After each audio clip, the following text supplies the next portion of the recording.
Agro ने गाय प्रजनन और डेयरी प्रौद्योगिकी के लिए बीएल कामधेनु परियोजना में 1000 करोड़ रुपए का निवेश किया। इसका उद्देश्य 5000 किसानों को लाभान्वित करने वाली सेकुलर अर्थव्यवस्था को बढ़ावा देना है। बीएल कामधेनु बीएल एग्रो की विस्तार योजना का एक हिस्सा है। तरह से बरेली में आज आपने एग्री प्रोसेसिंग यूनिट का उद्घाटन किया है। बीएल एग्रो ने बड़ा नाम यहाँ पर कई तरह के उद्योगों में कमाया है। किस तरह का क्या कहना चाहेंगे? देखिए, सबसे पहले तो मैं बधाई देता हूँ और इनकी पूरी टीम को, जिस तरीके से डिजिटलाइजेशन के माध्यम से तकनीक का इस्तेमाल करके जिस तरीके से प्रोसेसिंग के सेक्टर में इन्होंने एक मील का पत्थर के तौर पर इसको साबित करने का काम किया। मैं मानता हूं कि आने वाले दिनों में इसको देखकर देश भर में कई और ऐसे यूनिट्स खुलेंगे। जिस तरीके से यहाँ पे इन्होंने नई टेक्नोलॉजी का इस्तेमाल करते हुए किस तरीके से नई ब्रीड्स को लेकर आए, जिससे न सिर्फ ज्यादा उत्पादन हो बल्कि स्थानीय स्तर पे भी किसानों को उसका ज्यादा लाभ मिले, उनको कैसे शिक्षित किया जा सके, इस विषय को लेकर, इन तमाम विषय को लेकर जिस तरीके से इन्होंने ये व्यवस्था तैयार किया, मुझे लगता है देश भर के लिए अपने में ये एक रोल मॉडल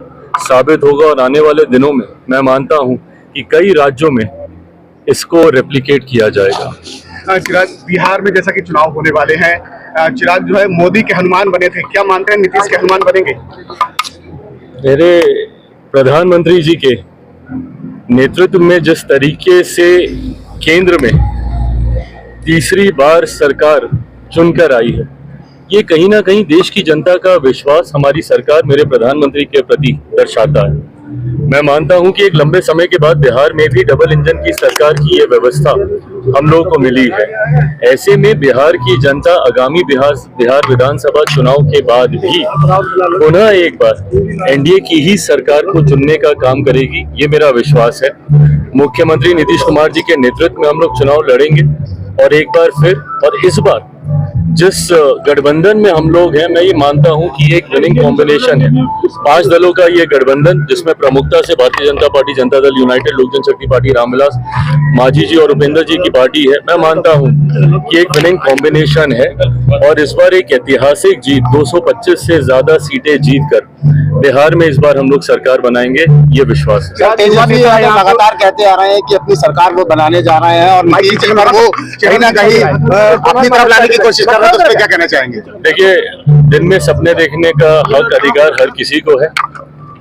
जिस तरीके से उनके शासन काल का भय आज भी बिहार की जनता में है, 90 का दशक कोई भूला नहीं है। आज की भी तारीख में अगर बिहारी देश के अलग अलग कोनों में जाकर रहने के लिए मजबूर हैं, दुनिया के अलग अलग देशों में जाकर रहने के लिए मजबूर हैं, ये पलायन की श्रृंखला उसी 90 के दशक, जिसको आज की तारीख में जंगल राज के तौर पर याद किया जाता है। मैं नहीं मानता कि बिहार का कोई भी पढ़ा लिखा युवा या कोई भी पढ़ा लिखा परिवार उस दौर को वापस लाना चाहेगा। जिस तरीके से भ्रष्टाचार और अपराध का पर्याय ये जंगल राज की सरकार बन चुकी थी, मैं मानता हूं कि उसका डर आज भी बिहारियों के मन में है। इस बार बिहार विधानसभा चुनाव के बाद पुनः प्रधानमंत्री जी के सोच वाली सरकार ही बिहार में बनेगी।